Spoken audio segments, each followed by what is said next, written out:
All right, we got another episode of the Social Kick podcast. I'm joined by a full crew here, or almost a full crew, making some changes to the Social Kick podcast, which we'll cover on Instagram here soon, with some movement on the team. But anyway, so for today, we've got Dr. John Mullen, Luke Paddington, and hanging out in an Asian bistro nightclub in Winston-Salem, North Carolina, Kathleen Baker. What's going on? Hi, guys. I'm happy to be here. It's going to be awesome. I'm just hanging out at 9 p.m. on the East Coast, but I'm happy to be here. Woo! Party. I'm surprised it's not still bright outside on the East Coast at night. Yeah, I know. The sun sets so late here. I love that, though. I'm like, living the summertime. Oh my gosh. Yeah, I missed that. But I bet, how humid was it when you got off the plane? It's pretty humid. I actually think I think I might have a drug test right now that just showed up in my house. All right. Are you serious? Yeah. Yeah. All right. So, but I'm happy to do the podcast, and they're just going to be watching. I heard the doorbell just ring, and I'm like, oh my god, my 60-minute time slot is 9 p.m. And they're here. But don't worry, guys. And that's a true swimmer for you right here. No kidding. Jeez. Sorry, I definitely didn't even I heard the humidity question. I was like, drug test in my head. Oh my god, what a real moment. Well, yeah. Hey, if they can be on camera, let's have a chat. Yeah. There you go. Hey, Rachel, you want to bring my drug tester in here? I mean, it's good for the listeners to see. Yeah, Give a wave. We've talked about drug testing before. Maybe we just go right into it even more. Yeah, she's here in the background, but they're not supposed to be here on camera, so they're just here to hang out. Okay. Makes sense. Oh, that's great. Such is the life of a swimmer. You didn't remember to update your whereabouts? They always, I always have my time slot at 9 p.m. because I'm always at home, and I was like, no one's gonna come drug test me in North Carolina, which is a dumb thing to think, but yeah. So here I am. Okay, well, real question then, because there's strategery that comes into when you set your time schedule for whereabouts. Yeah. Because if you do it at night and like you can't go, like, are you pretty personal question, but like, are you pretty good at like getting the process done and getting out of there? Yeah, I'm good at it. The worst is I never set in the morning. Like I used to set my like 6 or 7 a.m. and I hated them coming on my days that I had no practice. And I also like just really like to sleep in as well. And also I like sometimes will like come right after I pee in the morning. And then I'm like, now we have this whole thing where you're gonna have to follow me to practice. And as you know, like you swam with David, our practice schedule changes like literally all the time. So it's hard to pick like just the time to practice. And usually I have it like 9 p.m. pretty much during the weekdays. And then on the weekends, I usually like put it at a Saturday morning practice or something like that in case I'm like out with my friends a little later or hanging out with my boyfriend. But definitely I am on it on usually like updating it like the second I'm like, oh, I'm like spending the night with a friend and I'm like, oh, make sure I update. And they're like, do you really need to do that? And I'm like, you never know. When are they going to update it so that you can just like enable Find My Kathleen, you know? Yeah, I know. I think I took a poll on like for 1 year. It's like, how would you feel if like you saw it attract you? And I'm like, I'm down for that. For sure. Like you can track my phone, like whatever, just so like it's so much pressure, especially when like we're taking breaks and swimming. It's a little bit easier like when you're just like have the same schedule every week. But it's just nice when they like know that you're at home. But my drug testers in California and I are like buddies. They like last year I was getting drug tests like every week and a half, and I was like, wow, we're really becoming friends here. Like yeah. That's nuts. Well, before we move on, if anybody's watching live, we're gonna get to your questions. If you guys have any good ones, so ask some good ones for Kathleen. And Kathleen, do you have to go, or you can wait till they wait? No, I can wait. I'm there, good to wait. All right. It's cool because today Chad Leclos had the head of water on, and he did like Instagram live with the head of water, and I thought that was really interesting. Cool. I reshared that. I thought it was wicked to put a face to water.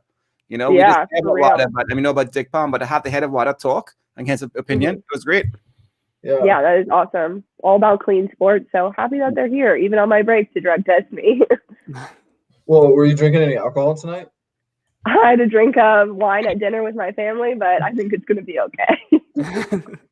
Are you okay talking? So you take a pretty strong regime to control Crohn's disease of medicine, right? Mm-hmm. So I mean, so you have to register that constantly with USADA, right? And Yes, and all the time they're fully aware of what's going on. You want to talk about that a little bit? People who have to deal with chronic illness and want to compete still, just the medicine, the self-medication, because you're now a pro at it, right? And so yeah, I mean, I've been doing this for like forever, I feel like, and definitely my mom took the reins of it because I was diagnosed pretty young and was like in national meets starting at a pretty young age and had to have like a therapeutic use exemption and things like that for different medications. And I just like always want to be like, it's not just like I can just take whatever I want.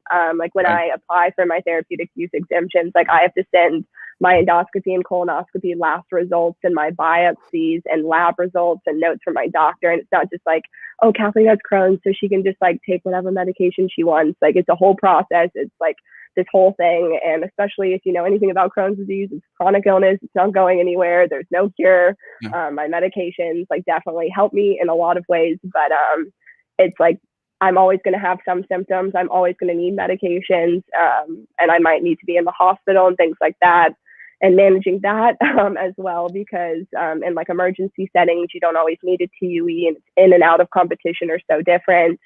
And just even knowing like the whole IV thing, as we all know, is sort of like a big deal. You can't have any IVs unless you're in a hospital setting. And like last year, I spent a lot of time in the hospital. I had pneumonia and the flu and things like that. And I was in the hospital all the time. And when I got drug tested afterwards, even though it's fine because I'm out of competition and was in a hospital, like I make sure I always record every single medication and everything that was put in my body, even if it was 2 weeks ago and they're testing me now. Hey, were you like giving Ryan shit last year? Like, see, this is how you do it.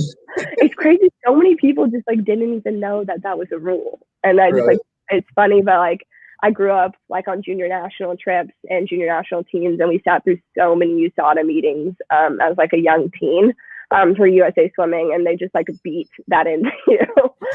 And then just also having Crohn's disease, and I used to get IV infusions of medications from 14 to 17 until I stopped working, and like all of those had to be registered because that's like technically not like an emergency setting and things like that, and the medication's not an issue. It's just the fact that I'm getting an IV. Jeez, do you keep track of it all yourself? I mean, I gotta be honest, like if I need a birth certificate, I still call my mom, which I'd never do, but it's, you know, those kinds of things. I don't remember the last time I had certain vaccinations. I don't keep those records, but you sound really on top of your stuff. I feel like because I've had a chronic illness since I'm 13, you sort of grow up a little faster in the medical world. I spent a lot of time in doctor's offices in adolescence and was like so excited when I was 17 that my mom was like, you can go to your GI doctor by yourself because it helps you like practice. And my mom was always like, you need to tell the doctor your symptoms. You need to advocate for yourself and things like that. So I feel like I have a great foundation on the whole, like being able to talk to doctors and things like that. But I definitely still call up my mom when I like am like filing a TUE or renewal or like things like that. And I feel like I do a pretty good job, but she is always there to remind me, like, did you look up that drug? Like, did you look up this? Like whenever I'm like seeing a doctor and things like that. But I think that like just having a disease makes you like pretty confident in the medical world and know what's going on. And also just like I always get second opinions and things like that because you like always like need to make sure that you're just advocating for yourself, which I think it's easy not to do because it's easy to look at like your doctor and be like, he knows everything, but he has a million other patients. Like you're not his only person he's taking care of. Do you help other athletes, the younger athletes who are just on a national team, just entering the drug circuit testing? Do you give them advice and say, listen, make sure you do this? And I'm so crazy about doing that. Do you mentor or they're on their own kind of isolated? I think it's more of like everyone sort of knows what they do. I definitely feel like on like a world championship trip or something like that, when they're like, there's a 15-year-old and her like test is too diluted and she doesn't care why she has to keep doing it, just like being like, this happens to everyone, like, or if you can't pee, like it's no big deal, things like that. We're just being there for someone who's like new to being drug tested, when like for me, like I get drug tested sometimes like 6 times in a world championship meet, not to mention probably 48 hours before too. So it's just like, it's part of my routine. Like the second I finish my like race and I'm tagged, like I know exactly how much water I'm going to drink in Gatorade and a protein bar and things like that. And as you get older, you just figure those things out through trial and error and what works for you. Yeah, like these guys said, it sounds like you're pretty regimented with not only the medication and tracking that, but also nutrition. Is nutrition something that you are working on at the moment for maybe Crohn's, but also for performance? Yeah, I think like always, and nutrition is always something I could constantly feel like I could do better on. Like I'm like, oh, I could definitely do better here. I could have brought this snack here and things like that. But I definitely feel like I've been working like hard on making sure I'm getting food before and after practice, even when I don't want it. That's like one of my biggest things is like, I'm not really hungry before practice. A lot of times I don't really want to eat anything after practice. I'm tired and I don't feel good. And just like finding those foods that work for me before and after practice. And then also just knowing like personally for me, like I don't need to like cut anything out of my diet. Like I believe like if I want to have a cookie like on a Saturday, I'm not going to like beat myself up for eating a dessert or something like that. And I think like there's like such a healthy relationship with food, and it sometimes can reverse the opposite, especially in elite sports. And especially as a female too, is like, oh, like to be the best, you need to be smaller, you need to be fitter and things like that. And like I know what weight works for me. And so that's sort of like knowing my nutritional plan. I need to be around this weight to swim my best. I don't need to stay there all the time. I don't need to be like, I can't eat pasta, or I can't have carbs or something like that. And then on the Crohn's side of things, like when I'm healthy, I say like I can literally eat like mostly like whatever I want. And then when I'm not doing so well, like high fat foods are going to make me throw up. Like popcorn is like pretty much like 8 out of 10 times I'm going to throw up, even if I'm not healthy. I don't know what that food does to me, but it's just not a winner. So especially like it's specifically movie theater popcorn, not like Boom Chicka Pop. It's like specifically movie theater popcorn. And just like knowing like what foods work for me. Like some people like really can't have dairy, and I'm rewarded for having a gastrointestinal disease, and dairy is fine for me. Like I could eat like drink like 6 glasses of milk and be like perfectly fine, but I have to suffer for like a million other symptoms from something else. And I'm like, it's the small wins, guys. Like ice cream, fine. Pizza, fine. But just like if I'm flaring, like I'm eating like just chicken, rice, like cooked veggies. Like I can't even handle raw foods really. Nothing spicy, nothing with like red sauce. And that's like more similar how to I eat at swim meets too, just because Crohn's and stress are pretty related, and swimming is sort of stressful, just a tiny bit. So when I'm at swim meets, I know my stress levels are really up, and I'm like pushing my body really hard, that I just am like, I'm going to do everything I can to just like keep my body healthy. Do you feel like you've ever had issues at international meets? I mean, you may have just said it. This is kind of your play, is just to eat clean, eat simple at international meets. But as you know, it's like you can't always control what's going into what's going to be available. So what do you think about, what's your approach when you come into the, just like, the dining area at a big meet? Yeah, I feel like as I've gotten older, I have like such a great relationship with our nutritionist. She's been like the USA Swimming nutritionist since I was 15 on a junior team trip. So like I have spent a lot of time with her and talked to her about things, and they do a good job checking in with people. And if I feel like I'm not getting what I need in like a dining hall, which is like the biggest case of like, that's typically where you're not getting what you need. Like if I'm at a hotel and like the hotel food is usually like good and like approved and things like that.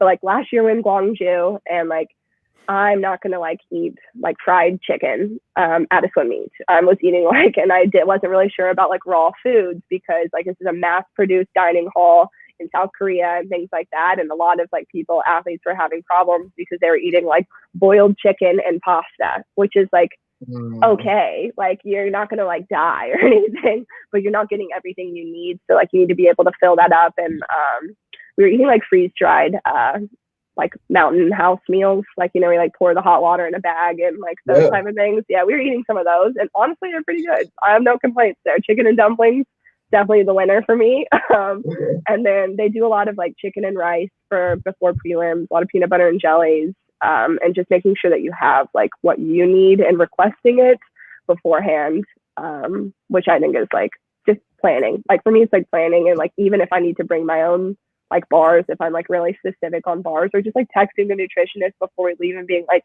hey, like this is what I need. And she's like so good at it. Like the second I finish my race, she like hands me Pedialyte and makes sure I have like a protein shake and things like that. So she's like holding me accountable at the same time, because like when I just disclaim a tuner back, the last thing I want to do is drink a protein shake. I just want to like lay on my back and not even cool down. Kathleen, Brian, maybe you can tell her a story of David. I bet David is pretty into nutrition as well. And Brian, you got a story of David coming up to your meal and looking at your plate and the color of your plate. Tell the story and see if Kathleen has the whole story of David. Let's chat talk the man. Well, Kathleen, I think it was my first travel meet. I don't know, sometime my freshman year in the fall, when I first started at Auburn. And I mean, context, like, I was pretty good in high school, but not nationally good. I was just good in like the state of Georgia, so locally fine. So I was on a book scholarship to start. So I had a lot to prove. And we were at a team dinner at a Boston market, and everybody went up and ordered their own food. We're sitting there with a team, and David pops over while we're eating, and he looks over my shoulder and he goes, "Where's your vegetable?" And he points at my plate, and I go, at the time, I kind of considered potatoes a vegetable and not starch because I didn't know anything about like food. I ate Hot Pockets and pizza and stuff growing up in high school, so I didn't eat well. And I pointed out, I go, "Potatoes?" He goes, No. See, what you have here is a plate of starch. Now, I just want you to know that you and this other guy who was NCAA finalist, he was on like the Wugs team and national team, Ryan Walker-Merco. He and I were the two that didn't have a vegetable on our plate, but everybody else. And David made it a point to let me know that you and him are the only ones that don't have a vegetable. I go, "David, I'll get up. I'll go get some vegetables. I'll change it." I barely started eating. He goes, No. I just want you to know. So, yeah. I have definitely heard some crazy David stories from Auburn, like, especially like food wise, like even like Olympic trials, I think in like 2016, he told the hotel like to not put like butter on our stuff. Yeah. And we were like, what? And then everyone stopped eating at the hotel because like in our room, it was like just Team Elite in 2016, like swim back. And like, everyone's like, "Can you like bring out some like salt?" And they're like, "Your coach told us like that you like didn't like you weren't going to do that." And there was like, they had bread, but they had no butter. There was like no seasoning on the vegetables, like nothing. And then like, of course, like you have like Ryan who's like, "I'm going to eat a pizza and like that's going to be what I'm going to do." And then like by the end, it was like the only people eating there were like people who were like 15 and 16 on swim back, and they're like, "You guys can have the free food like at this point." But like crazy stories like that. David definitely also like times have changed, and he like definitely can't say the stuff he used to. For sure. But David's daughter Alyssa is my best friend, and we spent a lot of time in high school together, and we used to like Thursdays watch Grey's Anatomy and Scandal together, and we used to like get a box of Cheez-Its, like I'd pick it up at CVS, and we would like sit on the couch and like hide it underneath the pillow so that he couldn't hear or see that we were like munching on Cheez-Its. Because he's like, "You have some carrots," and we're like, "Carrots just isn't doing it for us." Well, that's so classic, David. The butter thing, by the way, is that's his thing. He always I know. Every restaurant we go to, like 2017, another example, we're at an Italian place, and he's like, "Can you bring out bread, but like no butter? You need to bring out like marinara sauce for them if they want anything." And everyone's like, "All right." Like no one's putting on weight 2 days before the swim meet. Like, I know. Okay. I remember feeling so bad. We used to have this admin for our team, Diane Curtis. We called her Miss Diane. She's a sweet lady, and so she would come to our swim meets. She was like the team mom. And there was a day, it was either SECs. It was SECs because I remember the women were there too. And we had our team room, and we had a terrible session. And we opened up our team meeting, and David was ripping into everybody about like how we weren't focused and we only cared about all the stuff that we got for free. And he takes the box of fruit snacks and he just chucks it. But he chucked it right at Miss Diane, and we're like, "No, fruit snacks for Miss Diane." Well, I'll never forget that. She knew what he was trying to do too, so she like tried not to react. Yeah. They're like, "Oh my God, the fruit snack." Oh my gosh. It's probably one of the biggest things that's changed in our sport since I swam. So Kathleen, I swam in the 90s. And you're 23, right? So when you were born, I was 23. So that's the age difference right now. So don't worry about it.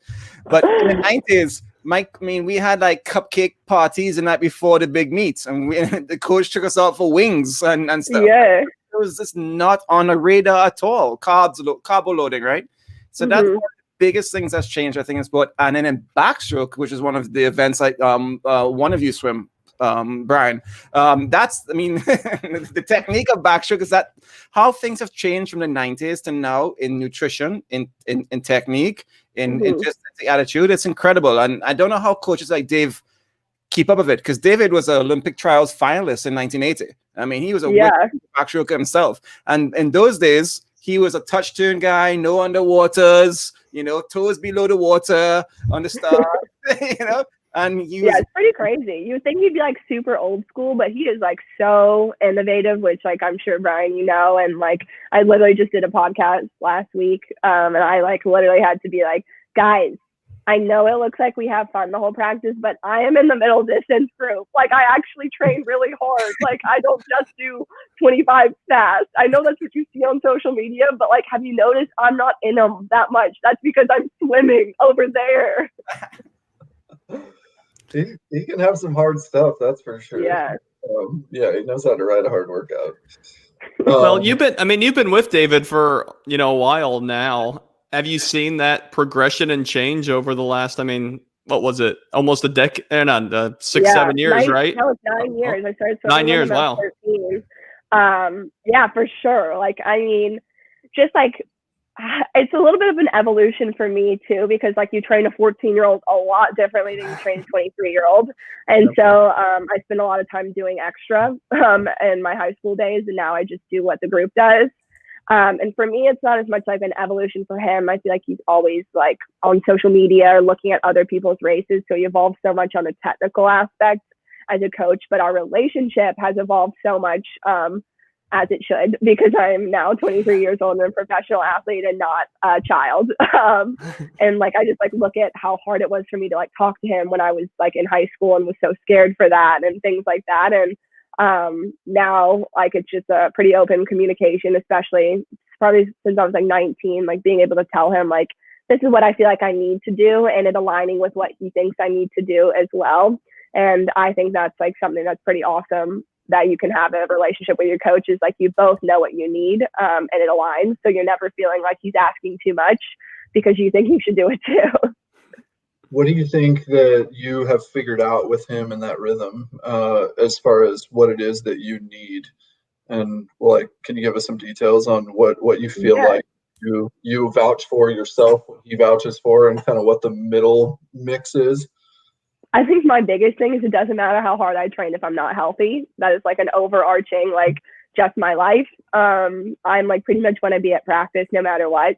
Doesn't matter if I have a fever or if I'm like having like terrible Crohn's symptoms, like I'm probably going to be at practice. And a lot of times I don't regulate that, and I need someone to step in and do it for me, because that's not something I'm good at. And I don't really want to take time off for my disease ever.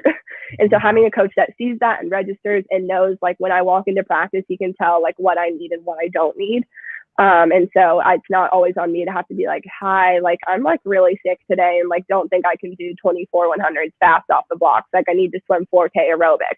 And just having a coach that sees that. And then also like I'm a pretty big goal setter. I have like a lot of meetings with David throughout the year on what I want to accomplish and what I need to do. And I give a lot of practice goals. Like before I broke the world record in 2018, I told David, I feel like I need to do 200 backstrokes long course, like a couple times a week. And just like 3 200 backstrokes. They don't even need to be like all out. They just need to be get my heart rate sort of high, but not like in a too much of an intense thing. And it was more of just, I need to get used to swimming 200 meters without stopping. And I think that helped a lot.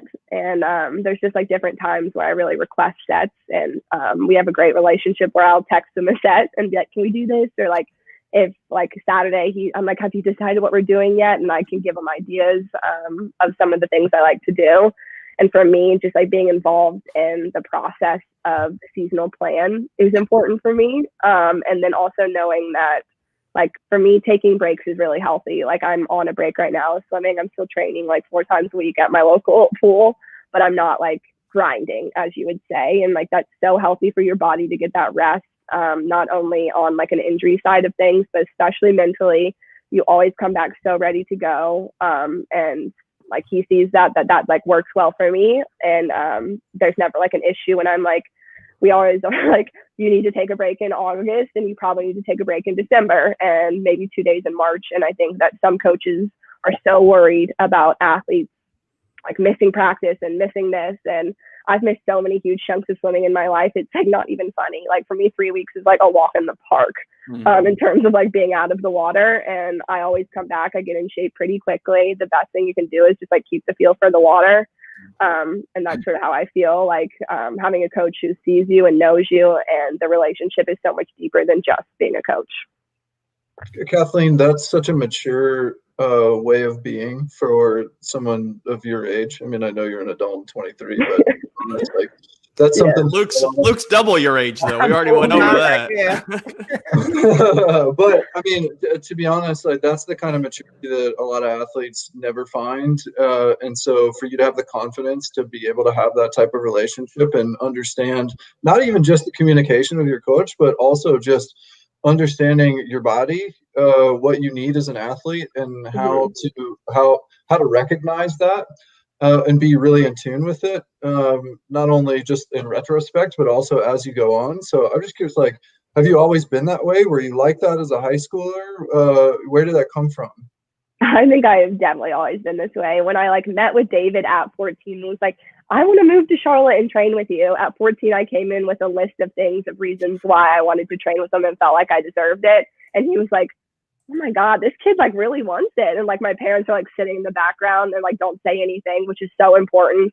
Of like, I'm the one pushing it and not your parents. And my parents have always been on the back seat and been like pulling me back, being like, you don't need to do everything. You're 12. Like you don't need to go to practice 7 times a week, whatever. And so for me, I've like always had this characteristic of like knowing sort of like what I want and how I'm going to get there. And it's funny to look back on like some of the things I've written in goals and logbooks, and throughout those, starting at like a really young age, I was never just writing like, I want to break a state record, I want to break a national record. I was like, I need to fix this in practice. I need to do this better. I need to do this set because it's going to give me confidence to swim a 400 IM better, 200 back better. And I've always sort of like had that in me. And I think that's really been good for our relationship as I've grown, and he's seen it. And something that I also think is so important is like, I always ask, like, should I be doing more? Like, can I do more? Like, do you think I should be doing more? And like, some people are afraid to ask that because like you want to always think that you're doing everything the best you can, but in reality, you could always be doing something better. And even like, I feel like I could be doing something better every day. Is it realistic to be perfect? No. And sometimes you don't need to do more because you're already doing enough. But I always like to be like, do you think I need to do more? And like taking that criticism or like not criticism and like taking it and running with it. And like if someone points out my like flaws, David does, instead of like taking it personally, I'm like trying to fix them to be better. Kathleen, go ahead, John. Yeah, so obviously we're talking about how driven you are, having those goals at such a young age. Sounds like having parents that allowed you to drive the boat for the most part. But I want to switch gears to kind of technique and things that you're doing in the pool. So what are some things technically you feel like you do at an elite level? And where are some other things where you feel like you still have room to improve on? I think that like my technique overarching in backstroke, like as a stroke, is pretty good. That would be like one of my pride and joys is how I swim my backstroke. It's everyone has different, but I have a really deep catch because I have extremely mobile shoulders and I'm a pretty good kicker. But I'm not the best underwater kicker in the world, and I'm definitely a better swimmer than I am kicker, which is why I love long course so much. But definitely my turns is like always something I feel like I could be getting better at. There's never a day that I feel like I couldn't improve on that for sure. And sometimes like with my strokes, I know everything I should be doing and I can do it. It's just like, can I do it in a race when all the pressure's on me and things like that, or when I'm tired and 200 back. And then also I love backstroke starts. I used to hate them until we got a wedge because there was like an immense amount of anxiety around me doing a backstroke start. I was, please don't slip, please don't slip, please don't slip. Like every single time I was at a swim meet. And so now like with the wedge, like being able to like practice that and get better at it the last couple of years, it just like takes the pressure off. And I feel like I love it. I practice strength work to have like a very explosive push and get my whole body out of the water. And that's sort of like what I feel like my backstroke is. And I'm overall really proud of my breaststroke right now because I now go 107, which is a competitive time in the world. Yeah. Definitely. And I used to be a terrible breaststroker. It's been my worst stroke like most of my life. And so I've just like spent a long time improving my technique and things like that. You brought up like 5 topics just now, but I got to talk about my Canadian teammate of yours, Dylan. Dylan had the worst experience with the wedge at Worlds. Yeah. Oh my God. Are you not afraid of that? We talked about that. I think the boys just are messing it up. I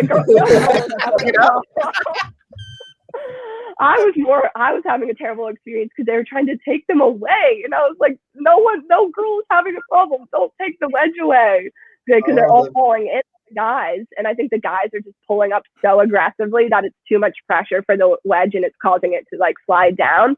And girls just like strength to body weight is not the same. And so luckily, I was like so worried that they're going to take them away, but they did end up like getting the wedge, but you weren't allowed to adjust it. It was just at the water line, which is fine. But for someone like me, I put mine on the highest setting, which is above the water line. And so that feels like it's not as like a normal of a start for me. And especially like they're changing it, like the finals or semifinals of my 100 back just like is blowing up. And I'm not going to spend warm up practicing 6 backstroke starts. Like that just is going to be exhausting for me. So it's like, I'm going to do one and I'm going to hope for the best and hope it's okay. And I mean, it was fine. I just feel like it was a little more out of my comfort zone. I remember trying that in high school. In high school, you were allowed to do the old style start that they could do in the 80s, where you're standing in the gutter and you're holding onto the block. You're standing up.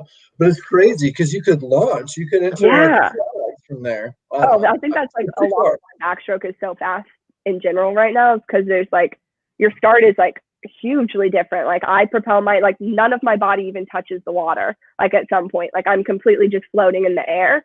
And without the wedge, that would never happen. I would not be able to like get myself that much propel out of the water without worrying I was going to slip. I remember going to Bahamas Nationals once and they had surf wax and we were using it to wax up the touchpad because the touchpads were so slippery. It's like such a huge sunscreen. Often it's tiled walls, and there was a rule change that said that your toes had to be below the water line, otherwise you got DQ'd or some nonsense. And there were tiled walls. You try putting tiled walls, and tiled walls that's cracked. So you take off, you're like, oh, I just cut my left foot off. That's cool. Yeah. I have definitely been told, like in a swim meet, like lane 4 toes, please. If they don't have the wedge, I'm like, that's me. Yeah. I'm like trying to grip over the edge. It's like so awkward when you hear like the announcement. They're like lane 4 toes. You're like, okay. You should just yell no. Like I need this, guys. I'm trying not to slip. That would be the greatest race tactic too, because if you just go, I need it, then every other everyone's like, thing and they start, and you're like, yeah. Oh my gosh. Hey, what do you, Kathleen, feel like what are some of the gaps or maybe opportunities that you're trying to improve upon in your technique? I think for me, like strength training, I like had some injuries last year, which like really put me behind an 8 ball in terms of like lifting weights and things like that. And it took me like probably like about 9 months since the end of my injury to even get back to a strength level I was like comfortable with. And I'm still adding because I've gotten like more cleared to do different things and lift heavier. And for me, strength is so important and lifting is so important. And then like now it's like so fine tuning. It's like unbelievable in backstroke for me, especially in the 100. It's like my angles of my wrists on my catch and like where my hands are entering in the water. And then like 100 back is like such a competitive race. And to be honest, like that's not an event I'm like have like, oh, I can fix 1,200 things and to be better. Honestly, it's just like nailing my turn, nailing my start, maybe a little bit stronger. And like that could be a half a second. And like a half a second in 100 back when I'm like a 58.0 right now is like huge. And then like when it comes to like 200 back, I've just like evolved as someone who trains more sprint based for before 2016 to being like more of a 200 swimmer now. And a lot of that's like endurance. And I like feel like this last year I did like a ton of like hard aerobic freestyle and hard aerobic IM and backstroke. And then right now it's my freestyle that's like sort of the one that's like bothering me. It's my worst stroke, and I'm having to make a lot of corrections, including like a quicker breath in freestyle. I like to like take a long time to get my air. I'm like to the side for like a real long time. And then some of my hand injuries are like not where they should be. I like to like swerve out with my hand before I catch and things like that. And these are all like very small things that make such a big difference. And honestly, the freestyle breathing is so hard for me to fix. I've been working like absolutely so hard on it. And I'm doing so well in practice. And David's like, by the end, he's like, that's not the best freestyle I've seen you do. I'm like, I know, I'm trying. I'm just so tired. Okay. I've gotten so tired. Like you can only think about so much. And so sort of my goals are like holding it as long as I can, because like sometimes you're not going to be able to think about like swimming perfect technique when I'm doing like 200 like freestyle long course. It's going to deteriorate at some point. And like, would you rather me lose the effort level or have like a little bit of technique deterioration? And sometimes just having like knowing which one your coach wants is important too. Yeah, obviously the 100 back is becoming, like you said, so competitive and so powerful on every level. So like you said, being cleared to do more weight training, I think is huge. So maybe could you expand on what things that you're currently doing, or what are some things that they cleared you to do? Yeah, I mean, I had a broken rib. Can we pause for a second? So you pretty much broke your own rib. Yeah, from coughing, which is the second time I've done that, which is now just like a thing, which is crazy. And it's probably like I know with doctors, and I've had bone density scans. I had low bone density when I was younger because of like malnourishment from Crohn's disease. But like that's gotten a lot better as I've gotten older and healthier, and I don't have low bone density currently anymore. But it comes with the fact that I have like a really great core, a sort of a smaller rib cage, and like great lungs. So it's just like an overarching, like I can just like really cough. And like when you have pneumonia, I was like really trying to like cough up stuff. And like broke my own rib, which was like absolutely terrible. Like honestly, now that I've done it twice, the second one was actually a lot worse. The first one I had whooping cough as like a 13, 14-year-old and broke it then, which is like bizarre too, because that's like a vaccination thing. And I don't know why my vaccination didn't work, but here I am. You can show off right now, Kathleen. You can say, you got a 6-pack, you have an 8-pack. I break my ribs when I flex. Yeah, I know. I just like it. When I say that, I'm like, this is so embarrassing. Like, I literally, like, I've broken my own rib coughing. And I, like, knew when I did it, too. And I was, like, in Israel. And I'm like, guys, I'm pretty sure I broke my rib. Like, I'm, like, hysterically sobbing every time I'm coughing. Like, every car jolt in the car. I'm, like, have 103-degree fever. And everyone's like, it's pneumonia. And then one person's like, maybe it's broken. Then I flew home 15 hours and then went to the emergency room. And they like missed it because they're like, it's definitely just pneumonia. Because I had like a stack of fluid like sitting on my broken rib because I like was bracing that area because it hurt. And so they're like, oh, it's just pneumonia. So then I like got over pneumonia and I went and swam for 3 days. And I was like, I can't get out of the water. Like I was like, God, this hurts so bad. I was like, I like drove myself to the doctor after swim practice. I was like, someone needs like x-ray me again. Like, I don't know how you guys missed it the first time. And I got an x-ray and ultrasound and they're like, yep, you broke your 8th rib. And I was like, thank God I'm not crazy. Like, I'm just like in so much pain. But so that was like sort of a terrible injury because you use like your entire torso and like every lifting and swimming and core movement you could think of.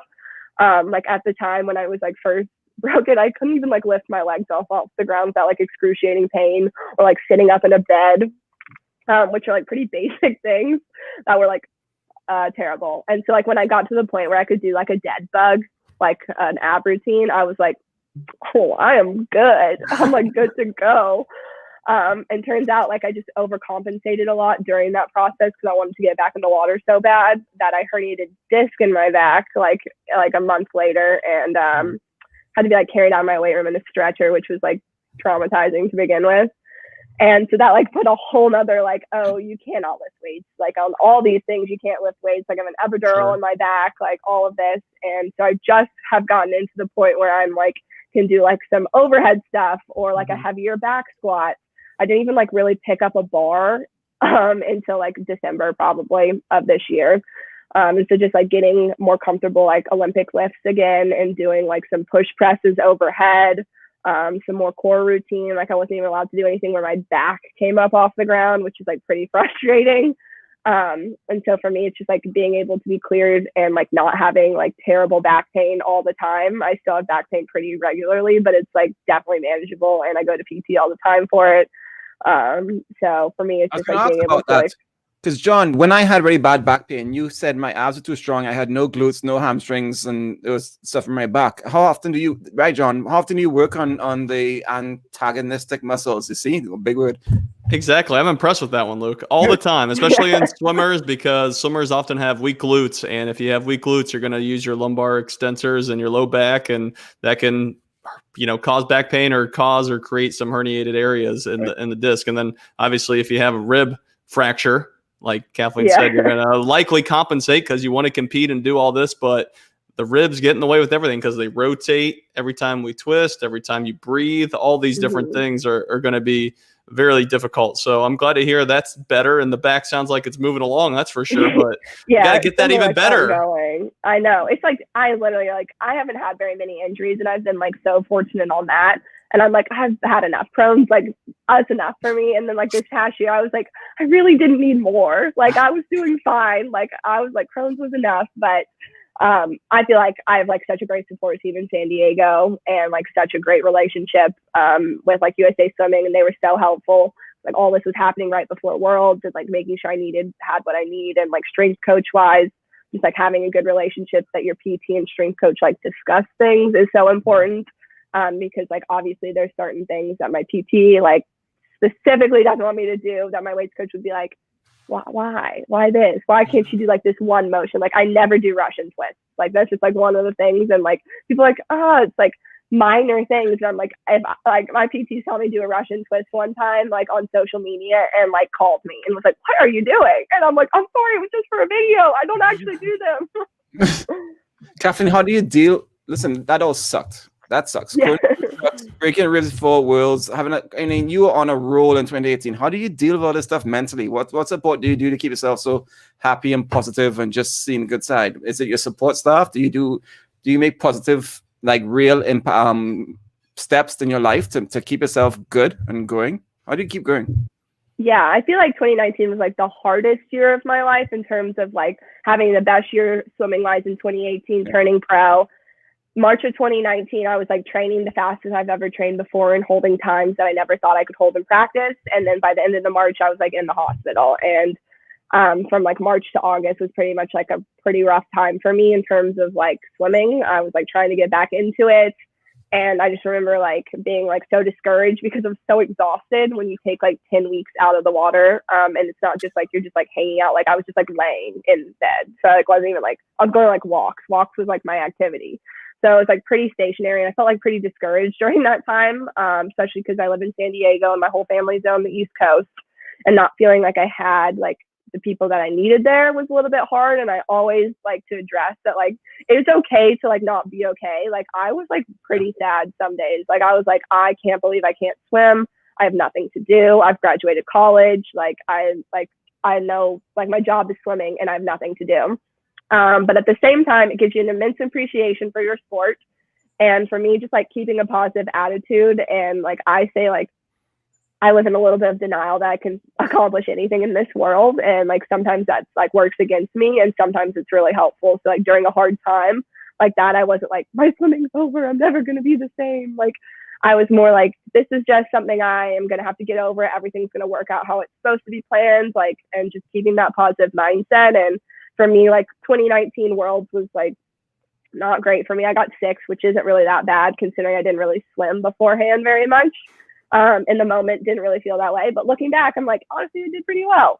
And so if I look at my year of 2019, I didn't have these huge overarching confidence boosts in performance at swim meets. And people so how are you still so confident or having a great attitude? And I'm because I know what I'm capable of, because in January, February, and March, I was knocking it out of the park in practice. I'm capable of getting back there.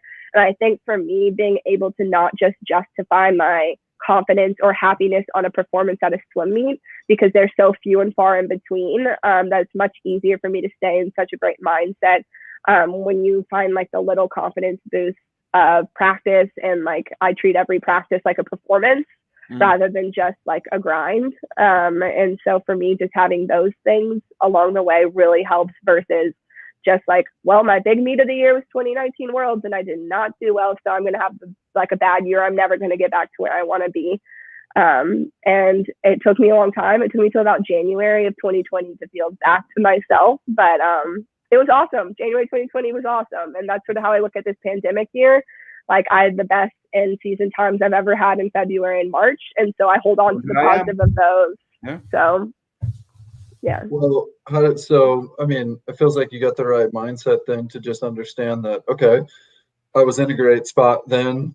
I'm going to take a body break and a mental break and what the world's giving me right now. And then just know that I can get back to that, next time around. So, and we're not even back into full training yet, but what do you feel like is, coming as you escalate into this season, training wise, when are you going to start to ramp up pool training?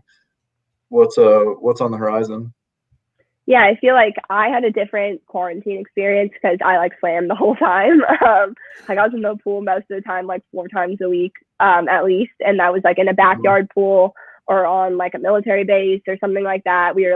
I took every opportunity that was provided for me to be at swim practice because I didn't want to feel like I did in 2019 of getting back in shape. And so April, May were the months that I feel like you can really back off because swimming is not the same anymore. There's no meets to train for. The Olympics is postponed. But in my eyes, I was I just want this to treat it as a normal year and try to train harder as I could during the time. Obviously 4 or 5 times a week in the pool or even 4 times is not normal, but it's enough to keep you in it. And so once June came around and we had starting normal practices, I felt like I was pretty prepared for them. And I felt like I was ready for the task at hand when I was asked to do harder sets. Some people were oh my God, we just got back in the water. And I'm ready to do practices like this. In June, I was already asking to do suit up practices on Saturdays and things like that. I did time trials of 200 back short course and 100 back long course in July. And so I feel like I got huge confidence from those because those are times that I'd be happy with at pretty much any time of the year. And I'm going them in practice after having a little bit of a weird spring, which fast forward to August now, I'm taking a break because I always take a break in August. And I wanted this sense of normalcy, I guess, in terms of starting my season in September I always do and treating it like an Olympic year. And I'm about to get my butt kicked in September, October, November probably is going to be pretty tough. That's our huge aerobic chunks. My coach, David, has a huge plan always. We know the intensity and the purpose of pretty much every block from September through the Olympics. And just knowing what's ahead and knowing I have things to look forward to and weeks are going to be harder than others. I'm really excited for it. I love swim practice. I love swimming. So I can't wait to get back to just the normal of having my long course practices 3 times a week and normal weights and things like that. Kathleen, David's really well known for using a pole in practice. So he's famous with the dive, right? And you enter the water as a pole. And I saw you working overarching, have a pole above your head. And Brian, you have a story of David taking a pole and tapping your catch. So you didn't catch. Yeah, so I didn't coast out front. And yeah. My hand. Yeah. It's definitely one of his favorite drills. So you talk about how you want to keep positive and you just attack each practice as that's your meet. But was there a pole that you used mentally? Was there something like a mantra or a meditation or an exercise you did just keep that attitude that you have right now? Because it doesn't come easily, and a lot of people struggle to get to where you are. Was it something that you always made sure you had Kathleen time? You jumped on TikTok every day. I don't know. You had time to chill and just realize what was important in your life. What was your pull to keep that attitude that I'm so impressed by? For me, my biggest joy in the world is swimming. So when it's taken away, it's crushing. So as a maturity thing that I've learned is finding other things in life that bring me joy. Which for me is I really got into surfing and got pretty good at it this quarantine period. It was surfing 4 times a week, some weeks, which I never have time to do. I don't even have time to do it now. In terms of swimming, I could go, but I also know that my job is to swim, and surfing is tiring to some extent, especially if you're in the water for 2+ hours. And so finding surfing, I love to cook and I love to bake. And those are 2 of the things that I love to do, but don't do as much during training because I'm tired and I usually have meal prep or things like that. And so just being able to do that and I'd bake whole cakes and like just drop them off at people's houses because I'm like, here you go, here's a cake. Like baked my old neighbors. I just like would drop stuff off at their doorstep because I'm live by myself. Like I don't need like a whole cake in my house for one person, but it brings me a lot of joy. So I'm like, oh, like bring it to someone's house. I'll have a piece of it to make sure it's okay, and then like whatever. And so for me, like finding like the joys outside the pool so that I'm not depressed when I can't swim or it's not the same. But on the side of things is like, because swimming is like literally like my love of my life is swimming. Like I couldn't love it anymore. That it's so easy for me to have that mindset. I feel like I've had it since I was a little kid because I've always been like extremely motivated and things like that. And so for me, it's more of a natural thing. I don't have to think about like, it's not hard necessarily for me to stay in the game or motivated. Sometimes it's just like a little bit harder for me to like understand like a time and a place for things, like being able to turn off swimming when I'm not at swimming, to not get like upset when I have like a bad practice. I'm not going to be like upset on deck, but I'm probably going to be in a bad mood, and like giving myself like to have a bad mood in the car ride home and then like get it together. Like it's one swim practice. Definitely. Well, thanks for that. So now we're going to get into some audience questions. So if anyone has any questions, put it in the comments. We always ask people where they're watching from. We had people all over the U.S. from New York. We had some from Lyndon from Australia here. We had Marcus from Malaysia. And we had a few other people from the Philippines. And of course, we had someone from Trinidad. Other than Luke, we had someone else as well. So post where you guys are watching from. Lets us know that people are enjoying what we're doing here. So first question, we'll keep it short on the first one. What is your favorite backstroke drill? Ooh, okay. Probably my favorite backstroke drill is like with equipment, and I love to have my feet tied like with a tube or a strap or something like that. That's definitely like my favorite equipment drill. And then the non-equipment drill is like the 3 scoops, 3 strokes, and you like practice the beginning of your catch, 3 scoop drill. I do both of those every single meet warm up, no matter what meet I'm at. Why? What are you trying to do when you're done, when you actually apply your swimming after that drill? What are you trying to focus on? Beginning of my catch and making sure I have like a deep, like aggressive feel for the water that like I feel like I have to do when my feet are tied together, because I can only rely on my arms to get me there. And I also love like a good, like anything resistance backstroke, because once I take it off, I feel like I really have a big catch and can feel my catch like a lot when you like take away your feet or have resistance or something like that. Agreed. All right, and that one was from Mike. Next one is from Paula, and she wants to know from Brian and Kathleen, what is your favorite David set? Oh, I agree. Great one. This is like off the top of my head. People ask like, what's your hardest set you've ever done? And people like are shocked when I say that. I think my hardest set I've ever done is like 2450s all out off the blocks long course, and you have to get out of the water at every end. I don't know if you've done that one, Brian. But it's like a David favorite, and it's usually like half butterfly, half backstroke for me, or half butterfly, half freestyle. And it doesn't sound that hard, but it's just the fact that you have to get out of the water after every end is really what just like seals the deal for you. What interval? 3 minutes? 110. 110. 110. Yeah. So it's like, yeah, you just like really are just sort of accepting the fate when you begin. I'll go with the 125s at 100 pace. Oh, that's a tough one. That was maybe the hardest set that I ever did. But it reframed my thinking, and also now that there's the USRPT and people doing this sort of thing, like then I think like it's still hard for me just to go 6 or 8 25s at 100 pace on 30, you know? Yeah. So, yeah, that one was freaking hard. They only counted if you made it. But. Oh, that's even worse. So I've done some like pretty terrible sets, but it's sometimes the shorter ones that get you. Yeah. That's the truth. So Renata wants to know, with the backstroke wedges, how did that change your start? And I know we talked about it a little bit already with feet position, but maybe getting into if it changed your kick count and things like that at all. Yeah, I definitely had to take some kicks off, or else I'll go past 15 meters. And I count all my kicks off of all my walls.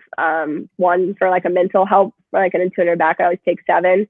And then like in 100 back, I count them to make sure I don't go past 15 off the start or the turn. And for me, taking a couple kicks off, it also changed where I put my feet on the touch pad. They became, instead of being like below water line or right out water line, now I put my feet a lot higher, which is a little bit harder to pull yourself up because now your whole body's out of the water pretty much. And then just like propelling yourself off of a wedge. I do a lot more pushing with my feet than I used to because I have no fear of like slipping. Nice. And last one from Crystal wants to know, what's the best thing that you, or so what's your favorite thing that you like to bake? And then I guess our question is, when are we going to get some of whatever you're going to answer? After first session. Wow. Okay. It's such a hard question. I think like one of my favorite things is I have like my own recipe of chocolate chip cookies, and they're always a hit. And then I have a family recipe of peach cobbler, and those are great. But I just made some blueberry sweet rolls for breakfast the other week, and that was pretty awesome too, with some like lemon cream cheese icing. I thought they were pretty awesome. You're 9 hours drive from us. Don't talk anymore. We'll be there very soon. All right, we had one more comment come in, so we're going to get to that because Lyndon always joins us in. So Lyndon wants to know, how has the Olympics being postponed changed your mindset coming off a good March and February? I guess we already talked about that. So I guess anything else you want to add to what we talked about earlier? Yeah, I feel like definitely like having them postponed was like a huge like life altering event because I spent the entire year being in what I consider like a Olympic mindset, and realizing that you cannot be in an Olympic mindset for forever in terms of like what that means for my sacrifices, mentality, performance, and things like that. And like me being able to figure out how to turn it off but still be just as engaged is something that I feel like I did well on. Also just being able to like cope with the fact that like my whole life revolves around a 4-year quad cycle and it just changed was sort of like a big deal. And knowing that I'm just going to have to do everything again as hard as I did in 2019, again in 2020 and 2021 was a little bit of an adjustment period. And just knowing that like it's just another year of swimming, and this is definitely what was the best. And I was hoping it would happen, but you still have to have like a moment of like coping and being like, wow, this is like a life altering event. I planned my whole life on going to Olympic trials in June and hopefully the Olympic Games. And now I have to wait a whole nother year to do it. And I need to be just as good or better. I was going to jump in with the Olympic segue. So we talked about that Americans seem to like do really well when they go to their first Olympics because trials is such a like a rehearsal for the Olympics. There's so much pressure and what have you, right? And your first Olympics weren't bad at all. A couple medals, you know, stuff. What were you, not bad. What were you looking forward to in your second time around? So a lot of people non-US swimmers, they go to their first Olympics to get it out. Even though they've been to Worlds and they've been to Pan Pacs stuff, they want to get it out of their system. And so the next Olympics, that's when they're going to like nail it. What were you looking forward to approaching differently in Tokyo over Rio? You know, besides enjoying Tokyo so much better than the Rio Games. Sorry, I was there at the Rio Games. I know what it was like. It was The fact that I was like 19 and freshman year of college was finishing and I just came back to swim with David for the summer, I felt like I was like frantically putting my strokes back together to what I wanted to accomplish. And I felt like a lot of like angst because I was like having to rush to get like in terms of prep from like May until June. Essentially, I was back like April 27th or something, and trials are like the middle or end of June. And it was such a quick turnaround. And I felt like I only had time to put together like this 100 backstroke, and like I had like sort of all my eggs in one basket.